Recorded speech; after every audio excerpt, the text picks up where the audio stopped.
अगर आपका मैंगो का प्लांट या बाकी जो प्लांट है उसमें आपका ग्रोथ रुक गया है, तो जो मैं बात बोलूँगा वो बात अगर आप अच्छी तरह से ध्यान से सुनते हैं तो आपका मैंगो का प्लांट या बाकी कोई भी प्लांट रहेगा उसमें आपका ग्रोथ चालू हो जाएगा या एनी टाइम चालू रहेगा।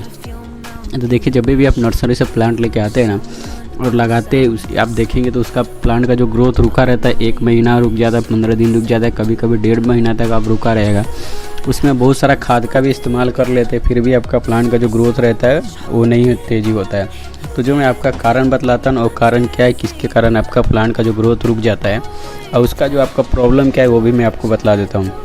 सबसे पहले जब अभी आप नर्सरी से प्लांट लेके आते हैं ना, तो हमेशा आप देखें जब उसका प्लांट का जो ग्रोथ चालू रहे और वो ग्रो बैग में ही लगा रहे, छोटा सा जो ग्रो बैग रहता है उसमें ही लगा रहे या पोलोथैनी में लगा रहे, वो ज़मीन का लगा हुआ कभी भी आप प्लांट ना ले, क्योंकि ज़मीन का जो प्लांट रहता है ना उसको सर्वाइव करने में थोड़ा टाइम जाता है। तो जब भी आप नर्सरी से प्लांट लेके आते हो तो या तो बैग में लगा रहे या ग्रो बैग में, या उसमें ग्रोथ चालू होना चाहिए, ये बात हमेशा याद रखिए।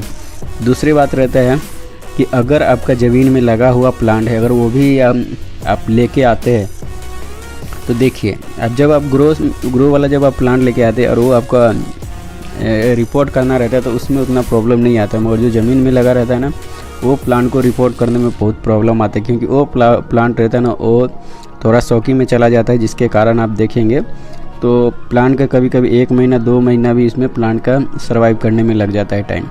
तो जब भी आप नर्सरी से प्लांट लेके आए तो ये देखिए, या तो थैली में या ग्रो बैग में लगा हुआ है, उसका ग्रोथ अच्छा रहे। और दूसरी बात है कि जब भी आप ज़मीन से उखाड़ा हुआ प्लांट लेके आते हैं तो उसको ज़्यादा करके जब आप उसको लगाएंगे ना, तो उसमें हमेशा ये चीज़ याद रखिए कि जो मिट्टी और गोबर की खाद देना है, वो भी गोबर की खाद काफ़ी पुराना हो, कभी भी 1 साल वाला पुराना खाद ना दें, काफ़ी पुराना गोबर की खाद वो उसमें लगा के देना चाहिए, ताकि इसका ग्रोथ रहता है ना वापस रुका रहता है, तो 15 से 20 दिन में वो सर्वाइव कर लेता है। और दूसरी बात, उसमें कभी भी खाद नहीं देना चाहिए। जब भी आप कोई भी प्लांट लेके आते हैं ना तो उसमें खाद का बिल्कुल भी, केमिकल वाला खाद तो बिल्कुल भी यूज़ ना करें।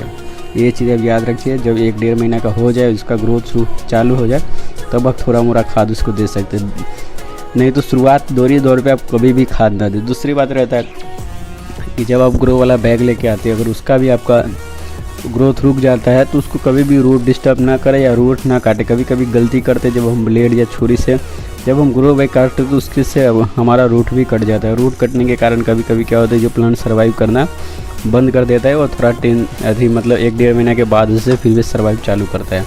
तो जब भी आप लेके आए ग्रो बैग में तो अच्छी तरह से उसे खोल के फिर उसको रिपोर्ट करें। दूसरी बात होता है, जब आपका प्लांट मान लीजिए लगा हुआ है और उसमें ग्रोथ रुका हुआ है और ग्रोथ नहीं ले रहा है, तो मैं आपको बोलता हूँ थोड़ा सा उस ज़मीन को अच्छी तरह से कोड़ दीजिए, थोड़ा सा ज़मीन उसको अच्छी तरह से कोड़ दे। फिर उसमें जो आपको खाद देना है वो काफ़ी पुराना गोबर की खाद देना है, जो 2 से 3 साल पुराना एकदम गोबर की खाद हो, वो खाद देना है। सरसों की खली नहीं यूज करना है, सरसों का लिक्विड फर्टिलाइज़र देना है, वो भी बहुत कम।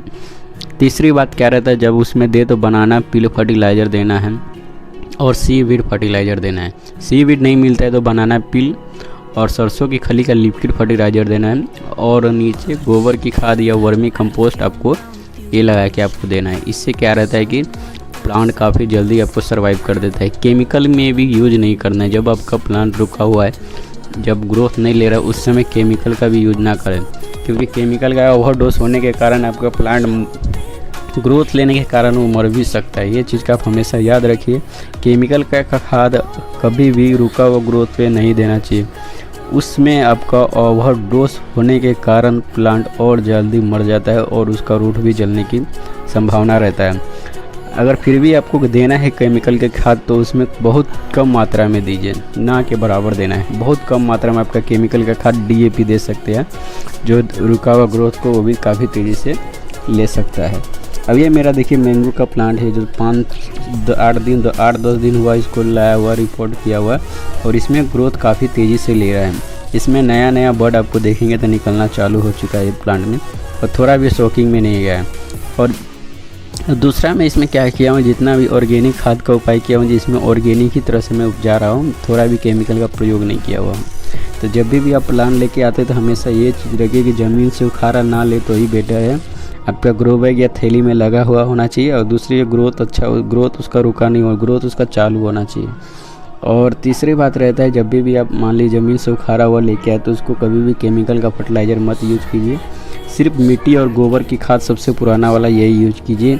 आपका प्लांट फिर 15 दिन के बाद अच्छी तरह से सर्वाइव, ये बात को अगर आप ध्यान रखेंगे तो आपका ग्रोथ काफ़ी तेज़ी से बढ़ जाएगा और अच्छी तरह से सर्वाइव भी करेगा, प्लांट एकदम हेल्दी भी रहेगा। ऐसा ही अगर मेरा वीडियो आपको पसंद आता है प्लीज़ चैनल को सब्सक्राइब कर दीजिए। Bye bye.